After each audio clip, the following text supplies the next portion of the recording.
Ito ay rated SPG, striktong patnubay at gabay ng magulang ang kailangan. Isang mapagpalang araw mga kapamilya and welcome back. Biglang napahinto si Tanggol sa kanyang paghinga nang makita niya ang eksenang hindi niya kailanmang ginustong masaksihan.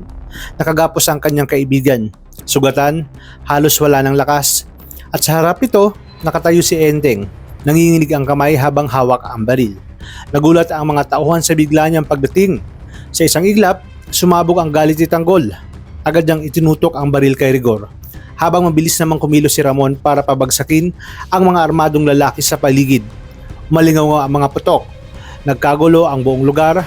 Sinubukan ni Rigor na umatras habang nagpapaputok pabalik, pero hindi umatras si Tanggol. Tumalon siya pababa at hinabol si Rigor.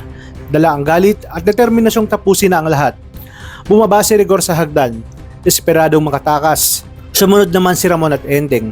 Kahit mga putok mula sa likuran, tuloy pa rin ang habulan hanggang sa naglaho na nga si Rigor. Nakatakas siya, pero malinaw kay Tanggol, hindi pa tapos ang laban. Samantala, naiwan si Enteng na tuluyang gumuho. Hindi niya ginusto ang nangyari. Hindi niya ginustong ipagkanulo ang kanyang mga kaibigan. Binalikan siya ni Ramon at Tanggol. Pero hawak ni Rigor ang buhay ng kanyang ina. Wala siyang ibang pagpipilian. Habang nakikiusap si Bulldog kanina, pilit pinipigilan ni Enteng ang luha. Sa bawat segundo, unti-unting nababasag ang kanyang konsensya. Pinili niya ang pamilya, kapalit ng tiwala ng kaibigan. Isang desisyon na habang buhay niyang dadalhin. Para kay Tanggol, mas masakit pa sa bala ang nakita niya. Hindi lang ito laban sa kalaban, kundi laban sa pagkakaibigan na winasak ng takot at kapangyarihan. Mas lalo siyang tumibay. Hindi lang siya lalaban para sa sarili, kundi para sa mga taong mahalaga sa kanya. Sa kabilang banda, sa loob ng opisina, galit na galit si Miguelito. Naglalakad siya ng pabalik-balik, mabigat ang bawat hakbang. Para sa kanya, hindi sapat na mawala lang si Tanggol. Gusto niyang siguraduhin na tuluyan ng mapapasa kanila ang munisipyo. Takot siyang maagawan ng kontrol sa lungsod. Takot siyang mawalan ng kapangyarihan. Kaya sinabi niya sa kanyang inang si Jackie na gawin ang lahat para patayin si Tanggol.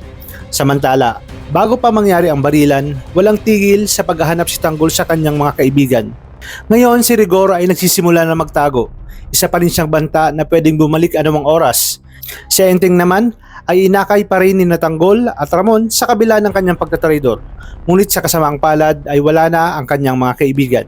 Ngayon ay mas naging handa sila sa mas malaking laban dahil ang laban na ito ay hindi lang barilan.